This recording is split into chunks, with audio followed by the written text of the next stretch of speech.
do semestre, então coube a mim hoje falar, e eu vou conversar um pouquinho sobre medicina digital em acidente vascular cerebral, né? Então, um desafio aí falar na frente do nosso professor de medicina digital, sou adjunto, doutor João Breiner, mas a ideia é a gente ver como é que a gente integra, né, toda essa modernidade, tudo que a gente tem hoje, capacidade de capturar dados para melhorar o tratamento dos nossos pacientes, né? Então, eu sou a editora da seção de Digital Health da revista Stroke, e a gente tem aí alguns estudos que envolvem medicina digital. Então, acho que a gente precisa, inicialmente, começar pelo conceito, né? Então, existem, assim, diversas maneiras de beber água, como vocês estão vendo aí nessas fotos, né? E hoje a gente vive aquele conceito de que dado é o novo ouro da sociedade, né? Então, se a gente tem a capacidade de capturar o dado, entender, processar, visualizar, que é algo super importante, extrair valor do dado e comunicar esse dado aos colegas de uma maneira científica ou no manejo específico do nosso paciente, né? Então, a gente realmente está atingindo aí o que a gente tem chamado do santo graal, né? Não só da medicina, como da ciência em geral.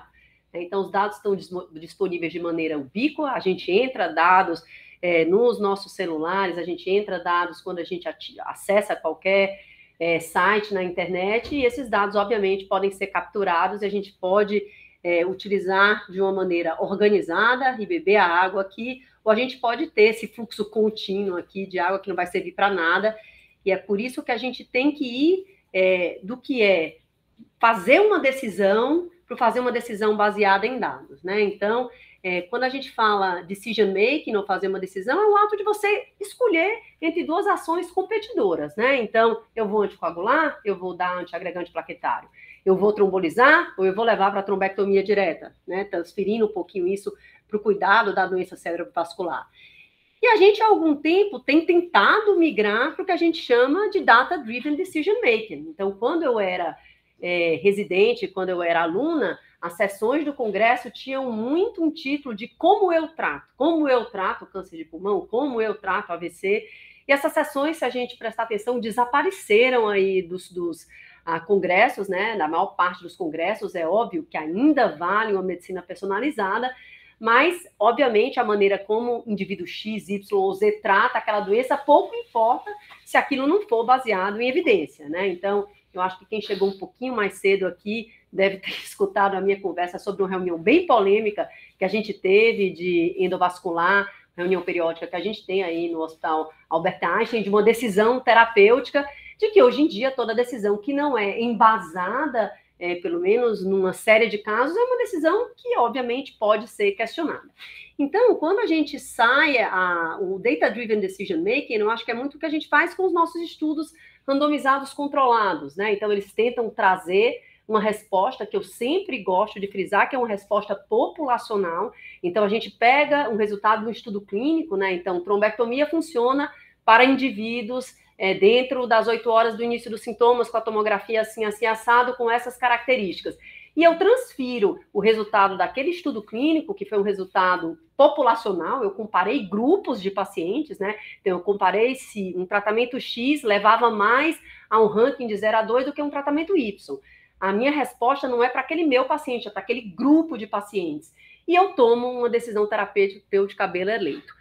Então, a gente tenta migrar um pouquinho para o que a gente chama de prescriptive decision making, né? Então, não só aí o data-driven. Quando a gente faz prescriptive decision making, a gente antecipa qual é o resultado, né? Então, eu consigo, de uma certa maneira, com base em dados de literatura, saber que aquele meu paciente X ou aquele meu paciente Y se encaixa ou não na decisão, e aí eu tomo as minhas decisões, e isso é sempre baseado no que a literatura chama de KPI, né? Que são os Key Predictors Indicators. Então, se a gente tem esses KPIs, o que prediz resultado de maneira bem coletada, a gente consegue encaixar o nosso paciente para uma medicina mais personalizada, né? Então, eu acho que isso começa nos nossos estudos randomizados controlados com os estudos de subgrupo, né? Então, vocês já devem ter escutado crítica de que estudo de subgrupo não serve para nada, que, na verdade, a gente fez o estudo randomizado com o cálculo amostral com base no resultado principal do estudo, então, que aqueles performance indicators ou aqueles preditores de prognóstico que a gente consegue ter no subgrupo, nas análises de subgrupos, elas não servem para decisões terapêuticas. E isso é fato, né? Elas não servem, mas elas são indicadores de preditor de prognóstico que podem fazer a gente refinar o tratamento do nosso paciente. Então, quem já viu o Raul Nogueira dar aula, então ele sempre gosta de frisar que preditor de prognóstico é diferente de modificador de efeito. Então, quando eu falo, por exemplo, que a idade é um preditor de prognóstico, em toda doença. Então, o indivíduo que tem pneumonia e tem 80 anos, ele morre muito mais do que o indivíduo que tem pneumonia e tem 40 anos. Isso não significa que a idade seja um modificador de efeito do tratamento da pneumonia. Então, se eu dou antibiótico para o senhor de 80 anos ou para a mocinha de 40 anos, né, então o efeito de salvar a vida do indivíduo é semelhante. Então, hoje a gente sabe, inclusive, que na trombectomia mecânica isso se aplica. Então, quando a gente fala em prescriptive decision making, é super importante a gente saber o que é preditor, né, e o que é modificador de desfecho, senão a gente começa aí a misturar tudo e não ter aí os resultados que a gente quer de maneira definitiva. Então, a gente vê muito isso quando a gente revisa artigo clínico, um pouco essa confusão, né, de você colocar o que é um preditor como modificador de efeito, e aí a tua análise de regressão fica completamente enviesada. E a gente está numa era, gente, de que assim, os governos identificaram essa necessidade da medicina digital entrar na vida da população, né? Então, a Covid, obviamente, acelerou tudo isso, né? Mas se você pegar aí o exemplo europeu, né, a gente já tem aí uma lei geral de proteção e regulação de dados super forte, né? Então a gente vinha discutindo isso aqui no Brasil assim de maneira bem incipiente, e obviamente a Covid acelerou. Existe uma estratégia europeia para registro de dados de uma maneira geral, incluindo saúde, né? Então existe um white paper, né, que é um artigo que, na verdade, define quais são as prioridades para a gente incluir uma terapêutica ou outra, nesse caso aí, a inteligência artificial dentro da medicina europeia, né? Então, com o report final já publicado, com o fim de criar uma década de Europa digital em tudo, né? Aqui eu não estou falando só de saúde. Então, para isso, alguns steps são necessários. A gente não vai virar digital de uma hora para outra, né? Então, existiu aí a recomendação e a criação de uma comissão europeia de Electronic Medical Record, né? Então, o EMR é algo que vem sendo discutido aí há muito tempo, cada um usa de um jeito, cada prontuário eletrônico colhe dado de uma maneira específica, né? Então, um dos grandes desafios é como é que a gente integra, inclusive na Europa, com o problema de línguas diferentes, né? Então, aqui no Brasil, apesar da gente ter 200 milhões de pessoas, a gente fala só português. Então, se eu penso aí num processo para colher dado de maneira automatizada, né? Então, com entendimento de linguagem por escrita é muito mais fácil do que eu pensar em ter a mesma coisa em francês, em português, né? E em russo, né? Então, outra parte da medicina que tem se modificado bastante com a era da medicina digital é a genética, né? Então, hoje em dia, fazer estudo de doença monogênica, procurar painel genético no nosso pacientezinho, como o Férez perguntou, né?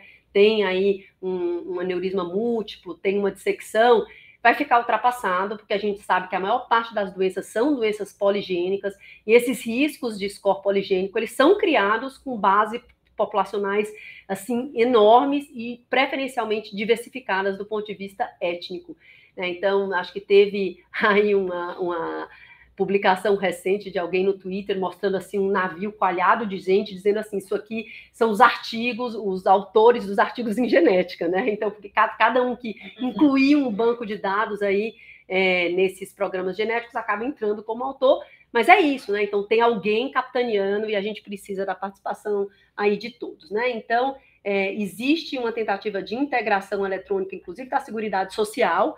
Então, é óbvio que os nossos dados de saúde servem para o governo embasar suas medidas, né? Quantas pessoas eu vou ter dependentes, aposentadas, né? Como é que eu consigo prover cuidado? Então, integrar a Seguridade Social com saúde e ter uma rede para essa coleta de dados.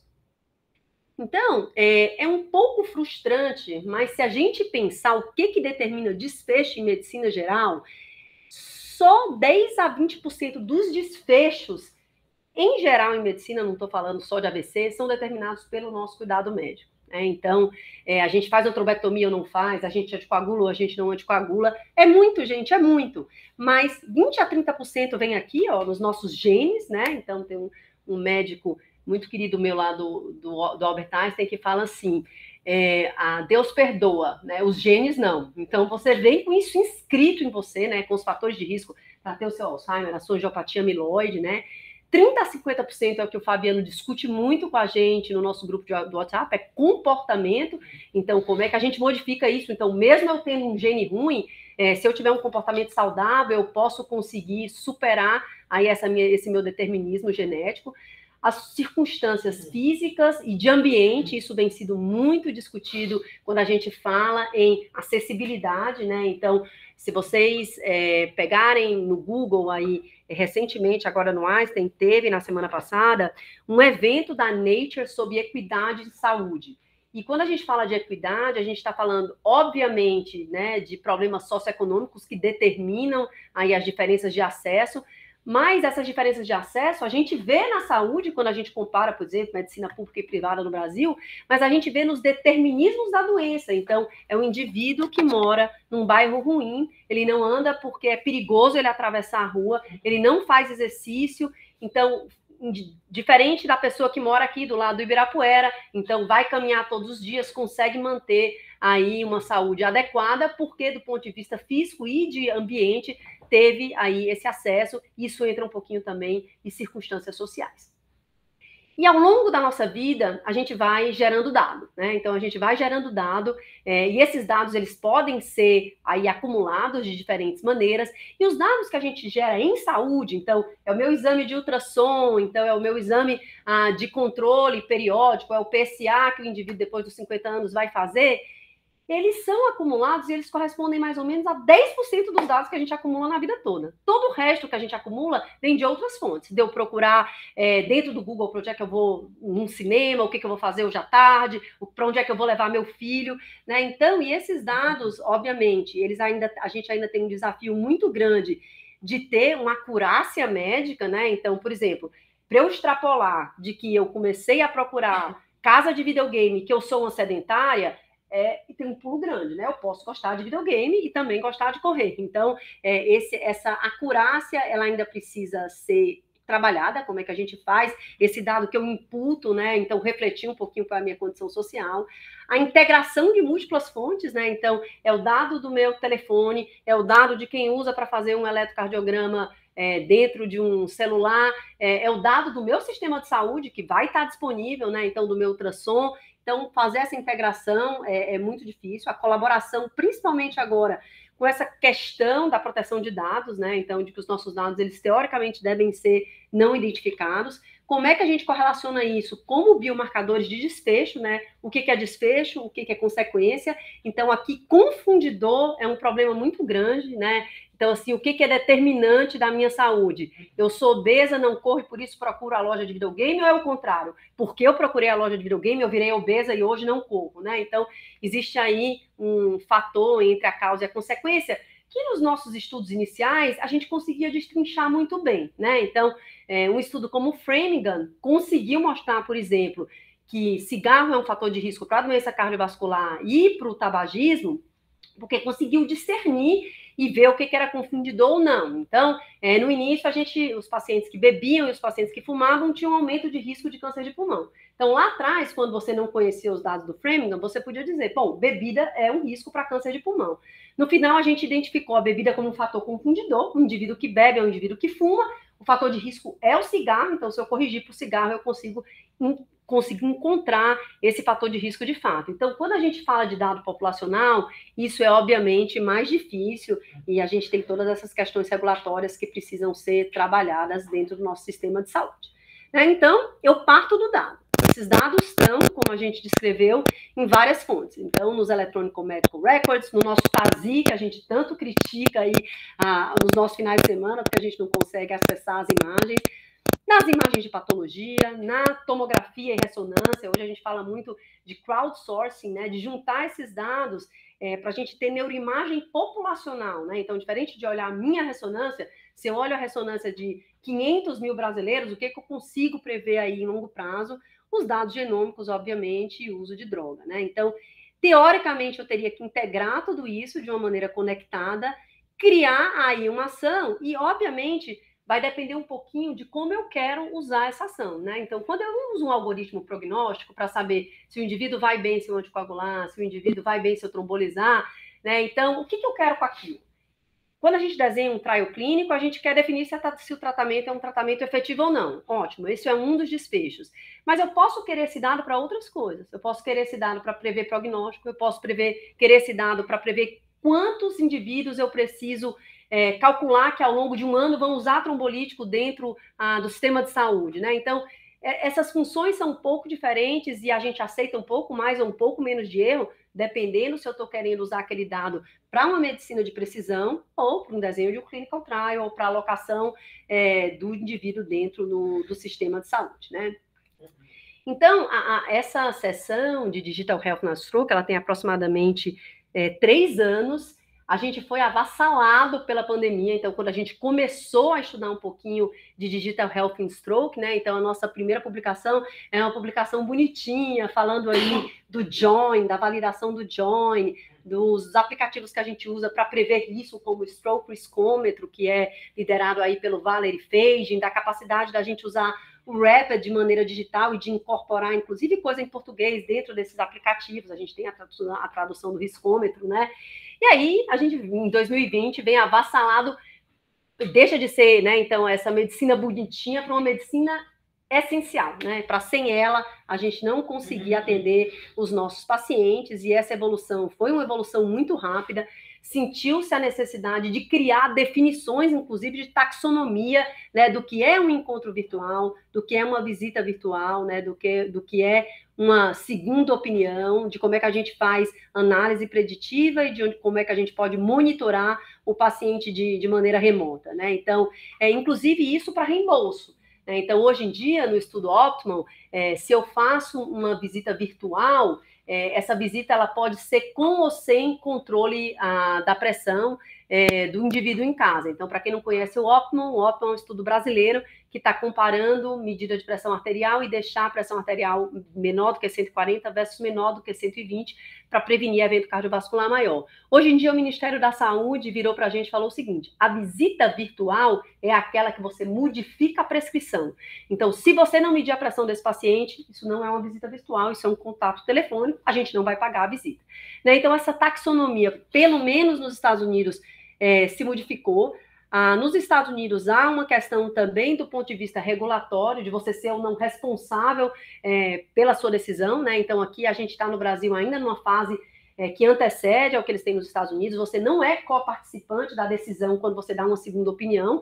Quem leva aí a responsabilidade do ato de uma trombólise que sangra é quem está na linha de frente, né? Quando a gente entende que não deveria ser. Você é o especialista que indicou a trombólise, indicou a trombectomia, então você deveria coparticipar com aquele indivíduo daquela decisão terapêutica, né? Então, aqui ele discute nesse artigo, né, que é um statement de taxonomia, né, aí os obstáculos principais, né, para a instituição de medicina digital. Então, sendo a primeira delas a infraestrutura institucional, né, então você tem que ter aí uma internet de banda larga para conseguir fazer essas consultas virtuais. Esses problemas legais e regulatórios, né, então, lá nos Estados Unidos, porque o indivíduo é responsável como teleconsultor pelo que acontece com o paciente, quando você faz interconsulta de um estado para outro, você tem que ter a licença médica do outro estado.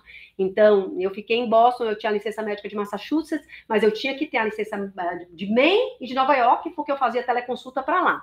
Né? Então, isso aqui no Brasil ainda é um pouco mais frouxo, a gente faz telemedicina, né? Então, para a plataforma da Petrobras, a gente faz telemedicina como teleconsultor em tele-UTI no Einstein para várias UTIs no Nordeste, e a gente não precisa de licença médica local, né? Então, isso aqui no Brasil é um pouco mais tranquilo, porque a gente não tem essa responsabilidade, né?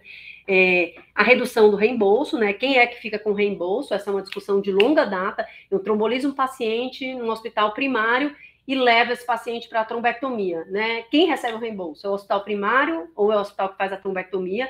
Se nenhum dos dois hospitais receberem, ou se quem não faz a telemedicina não receber pelo menos a teleconsulta, isso é insustentável. Por que eu vou ter um serviço de teleconsulta, né? E, obviamente, super importante aqui as questões de bloqueio de dado e se você tiver acesso de maneira indevida a um dado do paciente que você não deveria ter, né? Então, inclusive, essa questão de tecnologia é algo que vem se aprimorando e se simplificando ao longo do tempo. Então, em 2007 e 2008, a telemedicina para AVC em Boston já era bem avançada. Então, eu me lembro de alguns casos que eu fiz com os aparelhos grandes, o staff que estava na coordenação, ele tinha que estar com você fisicamente, ele não conseguia acessar de casa, então ele vinha aí ao hospital. Eu lembro de um caso interessante que a gente teve uma falha na transmissão, né? Então já tinha banda larga, mas a gente está falando de 2007, era uma época, só para vocês terem uma ideia, gente, eu não tinha smartphone, então eu só falava com a minha mãe por ligação ou por Skype, Skype funcionava. E aí a televisão falhou e o fellow que estava comigo era um indivíduo assim muito educado, daqueles americanos assim que fala bem devagar. Ele tentou explicar para a mulher do paciente: olha, a senhora está entendendo o que está acontecendo, a gente está tentando tratar o seu esposo. E aí ela respondeu assim: eu estou entendendo que o meu marido está tendo um AVC e você está tentando consertar a televisão. Então, hoje em dia isso melhorou muito. Então, a gente hoje tem medicina digital na palma da mão.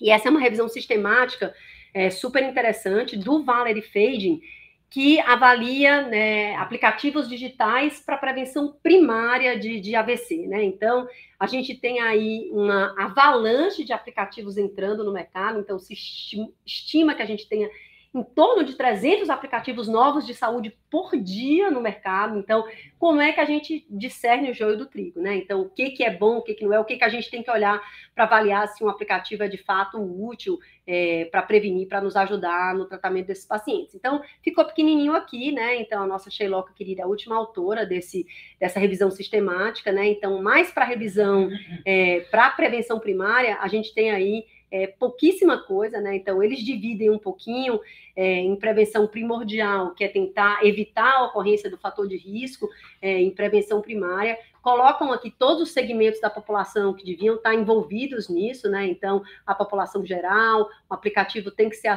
de fácil acesso aos profissionais de saúde, a gente tem que incluir esses aplicativos do ponto de vista educacional. As empresas de seguro e o nosso SUS, né, tem que eventualmente validar o uso desses aplicativos, né? E isso tem que ser tudo passado pelos nossos governantes, obviamente, porque isso virou uma via, né, não só de ganhar dinheiro, mas de acesso ao paciente, de muito fácil acesso para a população geral. Mas a gente tem uma questão. Quando a gente valida, ou, por exemplo, nos Estados Unidos, quando eu quero validar um tratamento, né, então, seja acupuntura, algo que não é droga, né, na maioria das vezes eu preciso que o FDA aprove. E os aplicativos não passam por aprovação do FDA. E essa aprovação aqui no Brasil é ainda mais frouxa. Então, vamos dizer que eu resolvo lançar um aplicativo de saúde, que é um aplicativo que não tem base científica nenhuma, né, que leva a população aí a condutas errôneas. Quem é que barra, né? Se eu ponho na loja de celular, eu consigo fazer o download do aplicativo. Então, a tese do João gerou alguns aplicativos. Ninguém nunca chegou para a gente e falou assim, olha, isso aqui tem que passar por uma agência regulatória, né? Como é que você validou, quem foi que comprovou o seu método? Então, ainda existe uma certa frouxidão na determinação do que é útil e o que não é útil em saúde, né? Então, aqui, alguns exemplos de aplicativos de profilaxia primária super interessantes, né? Então, esse de detecção de fibrilação atrial aí pela face do paciente, né? Então, acho que a gente vai evoluir para virar para o senhor no metrô e dizer assim, senhor, o senhor está com fibrilação atrial, vamos ao hospital comigo, eu estou vendo no seu olho. Mas ainda não aí a realidade, né? E, obviamente, a gente tem discutido muito esse conceito de crowdsourcing, né? A gente tem lá em Fortaleza um médico muito querido, que é o pai do Raul Nogueira, um clínico de mão cheia, que ele falava assim, ó, diagnóstico de rua. Então, tem diagnóstico que você olha, né, e você diz, olha, esse indivíduo é um indivíduo que tem hipertireoidismo, é um indivíduo que tem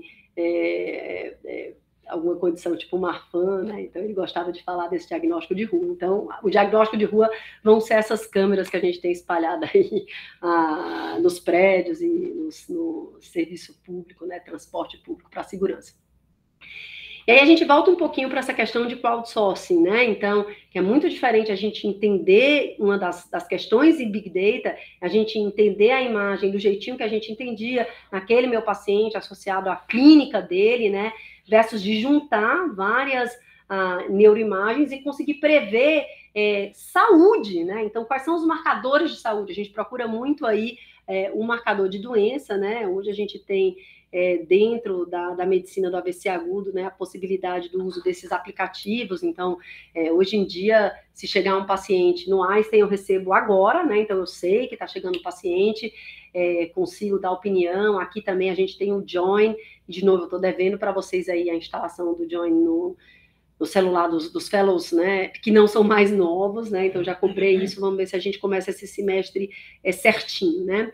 Então, o Telestroke foi muito, muito facilitado pelo uso dos aplicativos, e aí a maneira fácil de você fazer um aplicativo é você ter uma ideia, jogar, e as pessoas começarem a usar. A maneira correta é fazer o que o João fez na tese dele, né? Então, é validar o uso do aplicativo com base em diferentes séries, e o que o pessoal do Join fez aí com a Sheila no Rio Grande do Sul, né? Então, o Join é aquele aplicativo que a gente consegue discutir o caso, consegue ver a imagem em tempo real, consegue janelar a imagem, e eles organizaram aí, a partir dessa ideia do Join, como é que eu sei que o Join é bom, né? Essa validação, né, que foi uma comparação entre a decisão de trombólise ou trombectomia do indivíduo que estava lá versus o indivíduo de casa. Eles compararam posteriormente e viram que somente em um caso, de cerca de 79 casos, houve a mudança de decisão, né? Então, o indivíduo tomaria uma decisão diferente por estar aí à distância, né? Então, essa é a maneira correta de você fazer. Ganhou uma publicação na Stroke. E aí, a gente sai da ciência, da criação, da ideia para a implementação, né? Então, o Telestroke começou em 2019, tem 30 centros ativos no Brasil usando o Join.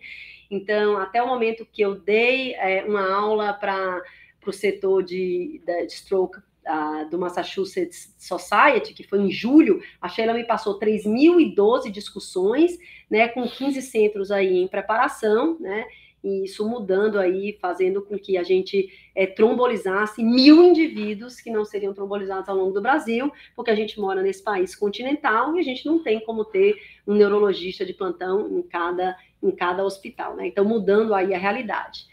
E como a Sheila nunca para, né, então ela desenhou como presidente da World Stroke Organization no programa de Telestroke Without Borders. Então, pegou o aplicativo do Join, então, levou para alguns países que não tinham trombólise. Então, tinha país como a Etiópia que não tinha trombólise aí nenhuma, né? Então, ela foi presencialmente visitar os centros, instalar aí o Join junto com as equipes do aplicativo, né, na Etiópia, né? Então, passou uma semana lá validando, e já foram 10 trombólises na Etiópia desde o início, né, do aplicativo, que foi agora em julho, né? Então, eles já trombolizaram com ajuda de quem está aí na linha de frente do Telestroke e já trombolizaram sozinho também. Então, do ponto de vista de monitorização dos nossos pacientes, né, então a gente vai migrar para usar aplicativo também em reabilitação, né? Essa é uma publicação aí super interessante que mapeia aí o passo do paciente com Parkinson e consegue determinar se uma terapia é melhor do que a outra, né? Sem o paciente utilizar nada fisicamente, né? Então, as câmeras são instaladas aí em cantos específicos da casa e a gente vê aqui aí o mapeamento do indivíduo ao longo do dia, né? E utilizar isso como um possível marcador de efeito ou não de terapia, e obviamente isso pode ser utilizado também para outras doenças aí neurológicas, né, e por que não no AVC. Mas um tópico de super importância que tem sido discutido, né, nesse mundo digital é a equidade digital. A gente falou um pouquinho de equidade de saúde, né, e aí entra nessa discussão a equidade digital. Então, de uma maneira geral, a gente, num nível socioeconômico que a gente acaba convivendo, a gente tem uma frequência muito grande de indivíduos, né, que tem smartphone. Uma vez a Mara fez assim, transversal ali no nosso ambulatório, que é uma população socioeconomicamente mais desprovida, e ela viu que 100% das pessoas tinham um smartphone, seja o paciente ou então aí o acompanhante, né? Mas esse dado é um dado mundial, né? 1 em cada 10 adultos não tem acesso à internet. Então, é um dado meio contrassenso, porque hoje em dia tem mais aparelho celular no mundo do que gente. Né? Então, vocês devem conhecer gente que tem 2 celulares. Então, mas ainda existe essa inequidade, e essa inequidade é muito mais frequente nos indivíduos mais velhos, né? Então, tenho certeza que vocês já viram, ou paciente, ou algum indivíduo da família de vocês, que não consegue aí acessar um aplicativo e que, por isso, ele fica realmente privado de uma medicina que está se transformando, né? Então, hoje ele não consegue fazer um eletrocardiograma no celular e o fosso digital vai aumentando, e esse fosso é um fosso também social, mas principalmente educacional, né? Então, esse é um artigo bem interessante, assim, que discute aí como é que a gente combate e como é que a gente vai aí rumo de uma medicina digital inclusiva, né? Então, o problema maior inicial é acesso às tecnologias, né? Então, eu acho que os governos vão migrar para, do mesmo jeito que você tem que oferecer água, luz, você vai ter que oferecer internet para esses indivíduos, né? Então, a gente vai ter que ter, e vários países já têm, você senta numa praça, o indivíduo consegue acessar a internet e aí acessar essas tecnologias digitais.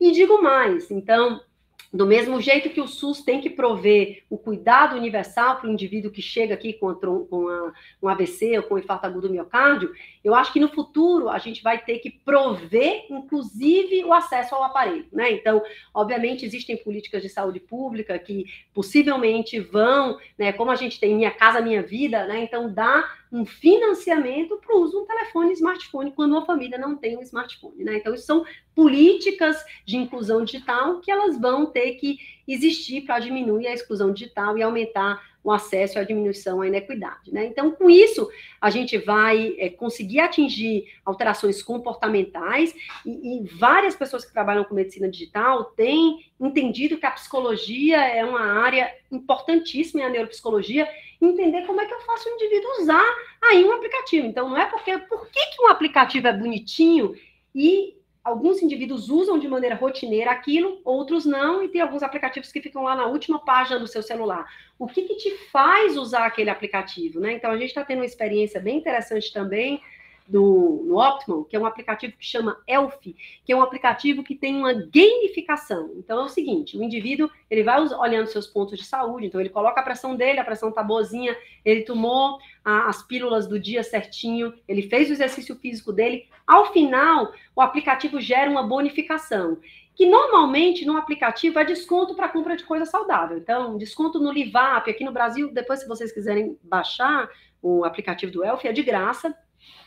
E aí o indivíduo vai usando mais e mais, e a ideia, do ponto de vista neuropsicológico, é que aquilo vai aumentando o uso, né?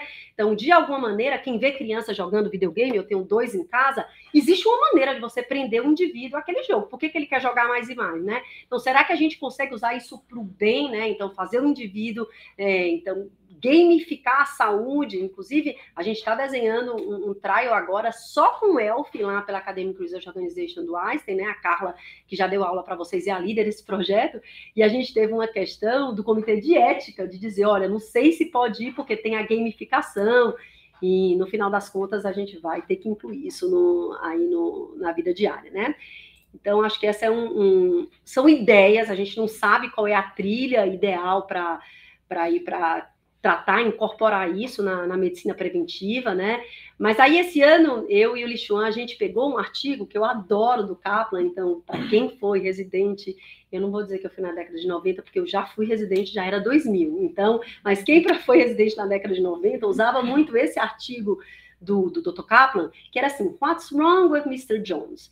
E ele voltava nesse editorial, que é de 1988, a questão do entendimento fisiopatológico, né? O que o indivíduo dizia que estava errado com ele, como é que você chegava à conclusão que o mecanismo fisiopatológico, o TOAST do AVC dele era aquele ou aquele outro, com base numa medicina de precisão, né? Então, voltando para o paciente, né? E aí, hoje, eu e o Lixion, a gente recriou como é que seria o cuidado do Mr. John em 2022, né? Então, a gente imaginou que o Mr. Jones, quando sentisse aí os sintomas do AVC, ele ia checar no aplicativo de que aquilo provavelmente era um AVC. Esse aplicativo, de preferência, está conectado com, aqui no Brasil, com o 192, nos Estados Unidos com o 911, a ambulância ia conseguir chegar rápido, ele ia chegar no hospital, e isso aqui já é uma realidade, né? Então, mesmo no hospital, como no hospital público, que é o Hospital São Paulo, ele ia ter a sua imagem interpretada pelo Rapid, né? Então, aqui, idealmente, ele ia ser um indivíduo que conhecesse tecnologia, que tivesse acesso à tecnologia, ia estar no centro aí do cuidado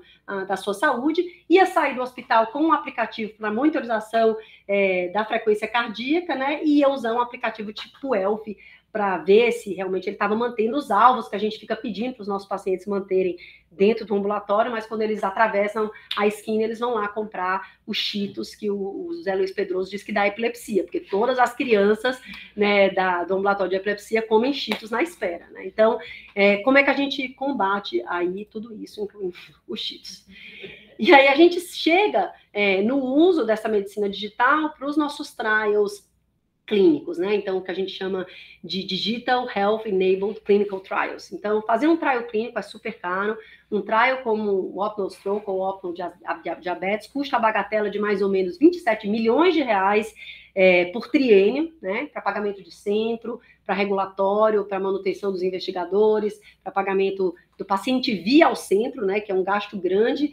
Então, como é que a gente sai desses trials extremamente caros para trials um pouco mais baratos e trials que incorporem essa medicina digital dentro dos trials? Então, dentro da nossa sessão aqui de medicina digital, a gente convidou o Otávio Bellwanger, né, que foi o diretor da nossa Academic Research Organization no Einstein, hoje é o diretor do Imperial College, né, do George Institute do Imperial College em Londres, e a Maria Júlia Carrion, que é uma neurologista que trabalha também com trial de implementação, foi a líder de um estudo super bonito aqui chamado Bridge Stroke, e eles escreveram esse artigo comparando os nossos trials randomizados controlados tradicionais versus os descentralizados e sugerem que é o que tem sido usado na maioria das vezes, aí esse formato híbrido, né? Então, no trial convencional, a gente tem os centros, né? Então, vem lá o Alexandre pedir para vocês assinarem aquele bocado de papel.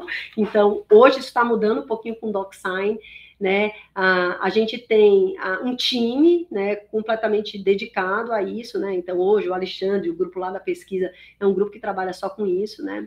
As nossas taxas de recrutamento são difíceis, são baixas, vejam os nossos trials agudos, né? Claro que a gente tem a questão do pronto-socorro fechado, mas na época do recrutamento do Optimal, né? Então, a Mara lembra, então a gente via 30 doentes numa manhã, no ambulatório, recrutava 1 ou 2, porque o paciente precisa preencher critério, porque ele precisa concordar em vir, às vezes o indivíduo mora longe, né?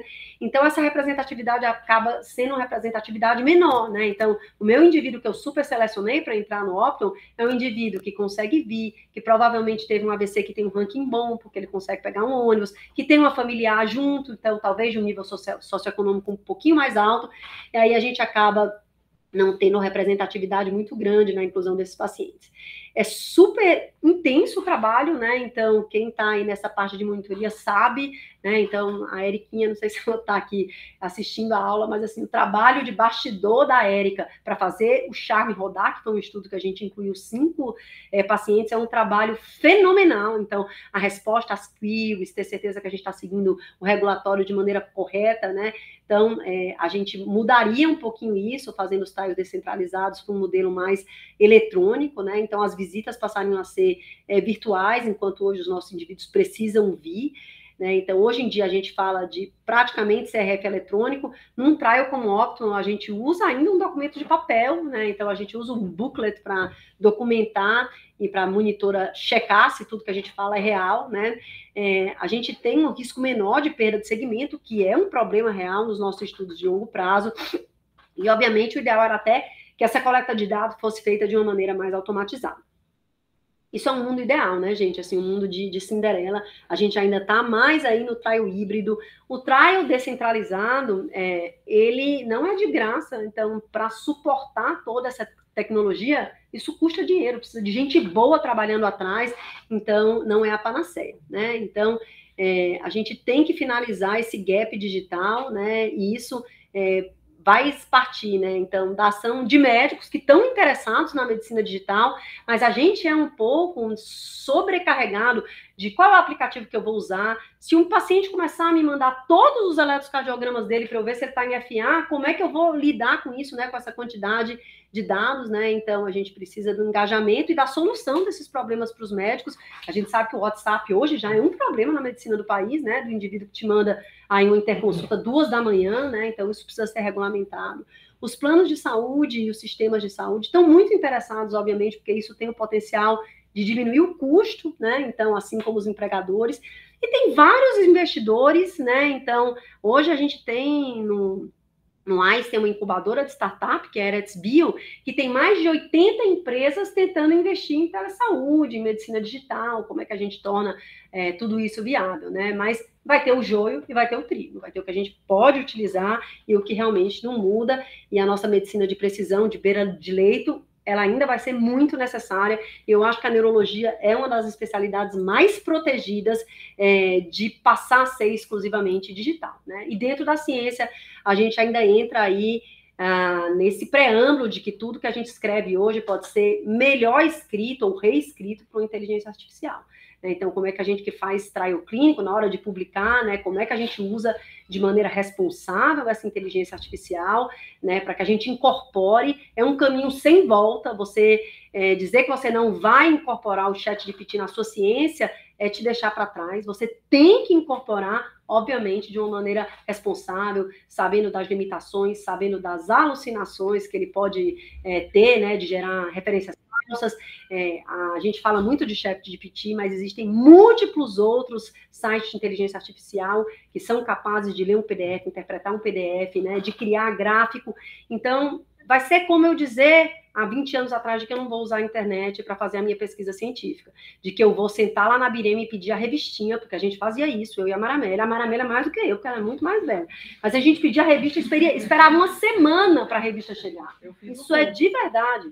Então, isso é uma coisa que não acontece mais. Então, a gente dizer que a gente não vai incorporar o ChatGPT é uma irrealidade. A gente precisa aprender como usar, né? Então, eu finalizei aí essa reunião com essa figura, né, que foi do nosso artigo de 2021, né, quando o Li Xuan usou essa analogia, né, com o Star Trek, dizendo que o Enterprise, que é a nave deles, já chegou, que a gente não tem como fugir de jeito nenhum, e que se chamar, a tradução para o português vai sair, me chama que eu vou. Vamos incorporar de uma maneira responsável e conhecendo, e é por isso que a gente tem os especialistas como o João, que se interessam especificamente pela área, para a gente fazer de uma maneira correta, né? E assim mudar aí a conduta dos nossos pacientes, tá, gente? Então, é isso, e fico aí à disposição.